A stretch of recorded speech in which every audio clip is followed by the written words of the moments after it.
আসসালামু আলাইকুম। ডিগ্রির তৃতীয় বর্ষ পরীক্ষার্থী বন্ধুগণ, আগামীকাল 2 তারিখ তোমাদের ভূগোল ও পরিবেশ পঞ্চম পত্রের পরীক্ষা অনুষ্ঠিত হবে। তো এই ভিডিওতে যেসব প্রশ্ন তোমরা শেষ রাতের জন্য, অর্থাৎ আজকে রাতের জন্য এই প্রশ্নগুলো তোমরা পড়বে, তোমাদেরকে আমি সেই প্রশ্নগুলো একটু দাগিয়ে দেবো। তোমরা অবশ্যই এই প্রশ্নগুলো একটু পড়ে নেবে। তো তোমাদের ডিগ্রির তৃতীয় বর্ষের ভূগোল ও পরিবেশ পঞ্চম পত্রের পরীক্ষা অনুষ্ঠিত হবে আগামীকাল সোমবার।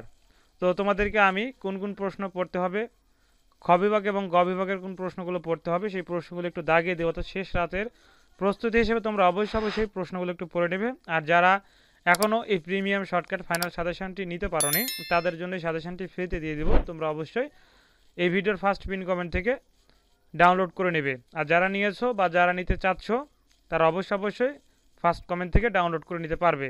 আর তোমাদেরকে আমি শেষ রাতের প্রস্তুতি হিসেবে যেসব প্রশ্নগুলো তোমরা অবশ্যই পড়বে, ইনশাআল্লাহ এই প্রশ্নগুলো তোমাদের পরীক্ষা অবশ্যই থাকবে।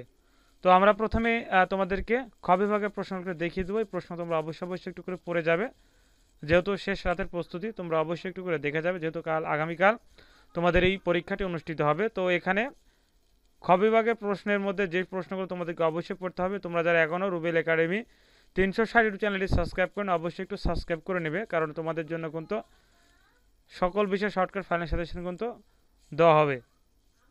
তো এখানে খ বিভাগের প্রশ্ন টোটালি আছে 14টি। যারা এখনও সাজেশনটি নিতে পারোনি, তোমরা অবশ্যই সাজেশনটি ডাউনলোড করে নেবে।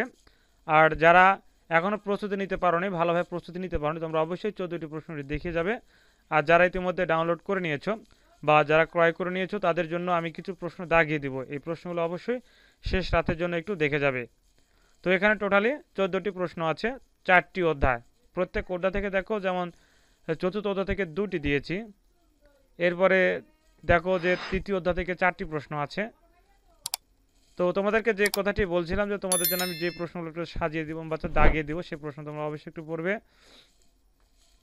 তো প্রথমে আমরা দেখতে পাচ্ছি যে দক্ষিণ এশিয়ার ভৌগোলিক গুরুত্ব লেখো। এই প্রশ্নে তোমরা একটু দেখে যাবে, এই প্রশ্নটা আবার একটু দেখে যাবে। যারা এই 14টি প্রশ্ন কমপ্লিট করেছো, তাদের জন্য কিন্তু এই সাজেশনটি, অর্থাৎ এই সাজেশনের মধ্যে থেকে কিছু প্রশ্ন কমিয়ে দেব।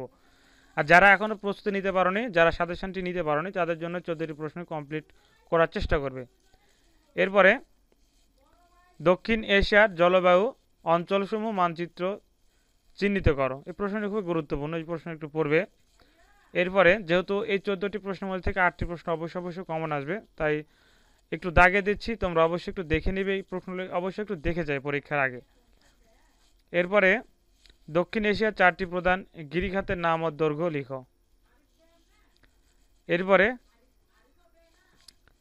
দক্ষিণ এশিয়ার ধান উৎপাদনের সংক্ষেপে বর্ণনা দাও। এরপরে সার্কের গঠনের লক্ষ্য উদ্দেশ্য বর্ণনা করো। এরপরে ট্রানজিট ও ট্রান্সশিপমেন্টের মধ্যে পার্থক্য লেখো।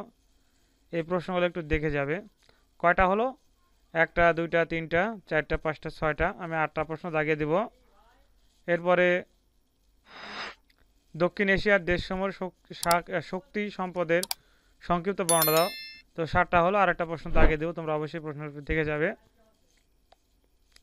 সার্কের মূলনীতি সমূহ বর্ণনা করো। এই 8টি প্রশ্ন তোমরা একটু দেখে যাবে। 14টির মধ্যে 8টি প্রশ্ন দাগিয়ে দিলাম, তোমরা অবশ্যই এই 8টি প্রশ্ন একটু দেখে যাবে।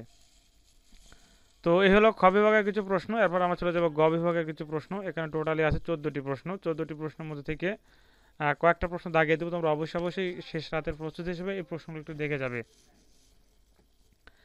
প্রথম অধ্যায়ে আছে 2টি প্রশ্ন। এই 2টি প্রশ্নের মধ্যে থেকে অবশ্যই একটি প্রশ্ন তোমাদের পরীক্ষা আসার সম্ভাবনা সবথেকে বেশি। সেটা হচ্ছে যে দক্ষিণ এশিয়ার দেশগুলোর অবস্থানিক গুরুত্ব আলোচনা করো। এই প্রশ্নটি খুবই গুরুত্বপূর্ণ। এরপরে দ্বিতীয় অধ্যায়ের আছে 3টি প্রশ্ন। এই 3টি প্রশ্নের মধ্যে দক্ষিণ এশিয়ার খনিজ সম্পদের বিবরণ দেয়, প্রশ্নটি অতি গুরুত্বপূর্ণ।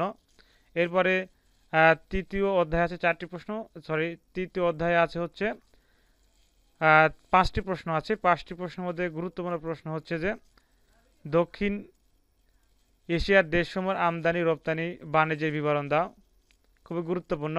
এরপরে আরেকটা প্রশ্ন তোমাদেরকে দাগিয়ে দিব, সেটি হচ্ছে যে দক্ষিণ এশিয়ার দেশসমূহের অবাধ বাণিজ্যের বাধাসমূহ ব্যাখ্যা করো। এই প্রশ্নগুলো তোমরা একটু বেশি দেখবে।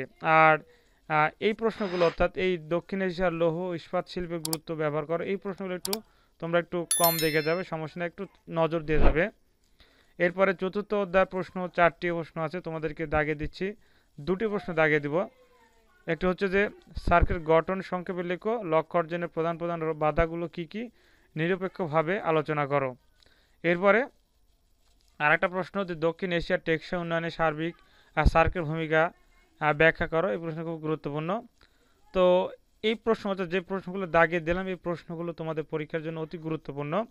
আর যেগুলো প্রশ্ন আছে এগুলো বাদবাকি যেগুলো প্রশ্ন আছে সেগুলো একটু দেখে যাবে, একটু নজর দিয়ে যাবে, তাহলেই হবে। আর ক বিভাগের যে 36টি প্রশ্ন আছে, 36টি প্রশ্নই গুরুত্বপূর্ণ, কারণ এই 36টি প্রশ্ন কমপ্লিট করলে এর মধ্যে থেকে 12টি প্রশ্ন তোমাদের পরীক্ষা অবশ্যই আসবে। তো তোমরা অবশ্যই 36টি প্রশ্ন কমপ্লিট করবে। আর এটার যে পিডিএফ ফাইল, সেটি ডাউনলোড করার লিঙ্ক এই ভিডিওর ফার্স্ট পিন কমেন্টে আমি দিয়ে রাখবো, সেখান থেকে অবশ্যই ডাউনলোড করে নেবে। আর শেষ প্রস্তুতি হিসেবে এই প্রশ্নগুলো তোমরা অবশ্যই পড়ে নেবে। আর তোমাদের বলবো অবশ্যই চ্যানেলটি সাবস্ক্রাইব করে সাথে থাকবে। ধন্যবাদ। আসসালামু আলাইকুম।